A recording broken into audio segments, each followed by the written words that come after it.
Keluarga ini sedang menggunakan house car untuk mengantarkan ganja. Siapa yang mengira di pintu tol akan bertemu dengan polisi sedang pemeriksaan.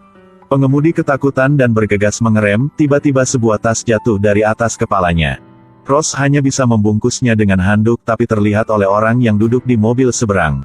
Berpikir bahwa dia sedang gendong bayi, sangat mengagumi, ingin melihat wajah bayi. Ross hanya bisa berpura-pura, memeluk dan menghibur ganja. Pria yang duduk di sebelahnya sedang berkeringat. Karena sekarang, mobil ini sedang ada 1 ton ganja di dalam. Mereka pasti akan mati jika ketahuan sama polisi. Berapa hari yang lalu, Clark masih orang yang suka nongkrong, hidup dengan mencuri ganja. Di tengah malam setelah pulang kerja, dia menemukan tetangga berdebat dengan sekelompok orang. Ingin membantu, tetapi ditemukan oleh orang lain bahwa dia menjual ganja. Pirang dengan pisau meminta Clark untuk menyerahkan ganja, dia pura-pura setuju dan kemudian mencari kesempatan untuk melarikan diri. Tidak menyangka berlari ke lantai atas, jalannya terhalang, tidak ada jalan keluar lagi. Melihat di bawah ada tong sampah, dia melempar tas ke bawah. Lalu melompat ke bawah juga, sayangnya penutup tong sampah kena tas jadi tutup. Jatuh ke penutup tong sampah, badannya sakit tidak bisa bangun. Akhirnya, mereka merampok tas, dan mereka pergi ke rumah untuk mengambil semua uang. Di hari berikut, baru keluar dari rumah, Clark ditangkap oleh anak buah bos. Bos juga bukan orang keras, memutuskan untuk beri Clark 1 kesempatan lagi. Kirim dia ke Meksiko untuk bawa pulang ganjanya, jika setuju bos akan lupa semua, tidak ada yang pernah terjadi sebelumnya. Jika tidak setuju, sekarang akan membunuh Clark. Tidak ada jalan lain, Clark hanya bisa setuju saja. Tapi pembatasan negeri pemeriksa sangat ketat, harus ada cara yang baik untuk bisa lolosnya. Tepat saat itu, sebuah house car lewati. Melihat bahwa polisi tidak mempersulit mereka, dengan antusias menunjukkan jalannya. Clark telah menemukan cara, membuat keluarga palsu. Dapat menghindari penyelidikan yang ketat oleh FBI. Clark pergi ke guru olahraga dan meminta dia untuk berpura-pura menjadi istrinya. Menemukan seorang gadis bernama Cassie berpura-pura untuk menjadi putri dia.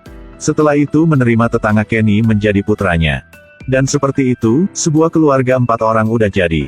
Mulai berangkat. Sampai ke basis ganja semua orang terkejut. Sedikit ganja, ini bukan sedikit, ini sebuah gudang penuh dengan ganja. Butuh waktu cukup lama untuk penuhi mobil. Kulkas, lemari pakaian semua penuh dengan ganja. Clark juga mengerti kenapa bos tidak jalan ambil sendiri. Melihat mobil penuh dengan ganja, mereka tidak ada pilihan lain. Hanya bisa ikuti rencana dari awal saja. Tidak menyangka belum jalan jauh, dihentikan oleh polisi. Melihat mereka keluar dari tempat itu, pasti ada yang tidak beres. Lalu beri 1 perintah membuat orang lain malu. Jika tidak terima, kasih dikit uang juga tidak apa-apa. Clark pelit hanya bisa lihat ke Ross, tapi Ross tidak setuju. Kenapa kamu tidak melakukan sendirinya? Polisi berkata lagi. Wanita ini benar. Saya suka laki-laki. Clark tidak tahu harus omong apa, berbalik melihat Kenny, Kenny langsung diam. Clark minta tolong sama Kenny, tapi polisi marah karena mereka obrol terlalu lama. Langsung suruh mereka beri keputusan, 1.000 peso juga tidak ada. Ternyata polisi mau 1.000 peso, tukar ke dolar tidak sampai 77 dolar. Kenny udah siap, tapi sekarang tidak perlu lagi. Clark ambil 100 dan kasih ke polisi, bilang yang sisa adalah uang tip. Mereka berangkat lagi, tidak lama kemudian sampai ke pintu pemeriksa.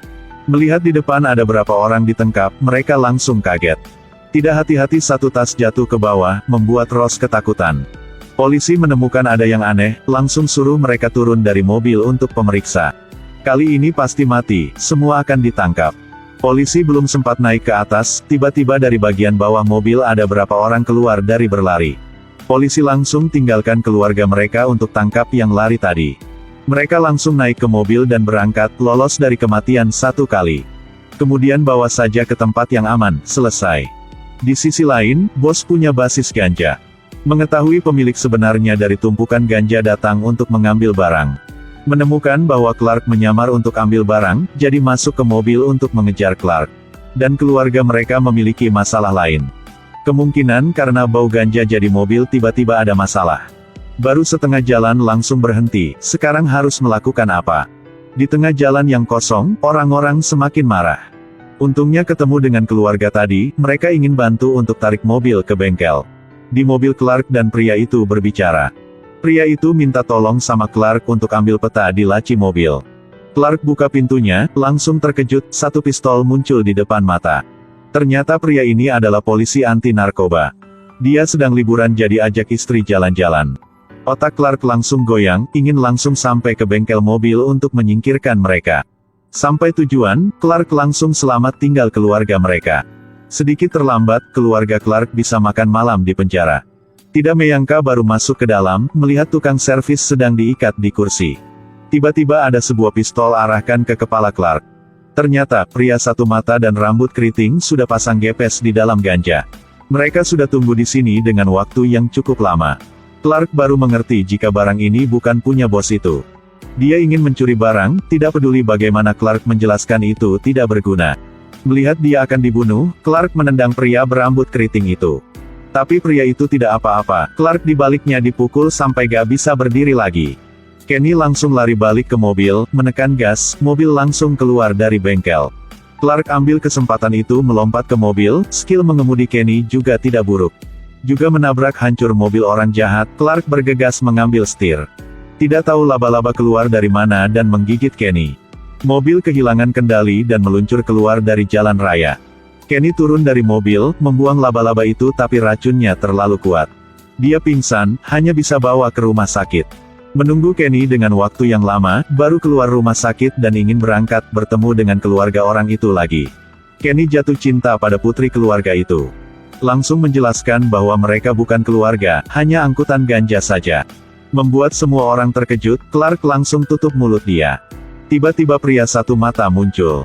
Di saat ingin membunuh mereka semua, dia dipukul sama polisi dengan gelas air. Baru bisa nafas, pria rambut keriting tangkap putri polisi. Tiba-tiba di langit ada petasan, Clark ambil kesempatan ambil pistol pria itu. Kenny meninjunya, koordinasinya sangat bagus. Melihat mereka selamatkan anaknya, menoleh dan peluk istri dan anak. Mereka ambil kesempatan itu untuk melarikan diri. Akhirnya, Clark mengantarkan ganja dengan aman ke bos. Dia ingin dibagi sama bos, tapi bos mau ambil semua uangnya. Pada saat ini, polisi bergegas masuk, bos ditangkap di pertempuran. Ternyata, Clark dan polisi itu udah kerjasama, untuk bisa menangkap bos. Dan keluarga ini akhirnya menjadi sebuah keluarga. Sebenarnya dalam perjalanan, mereka tiba-tiba menyadari. Menganggap keluarga ini benar-benar keluarga punya mereka. Tidak peduli berapa banyak kesulitan akan menemukan cahaya. 我是阁楼喵，喜欢的点个关注，我们下期再见吧。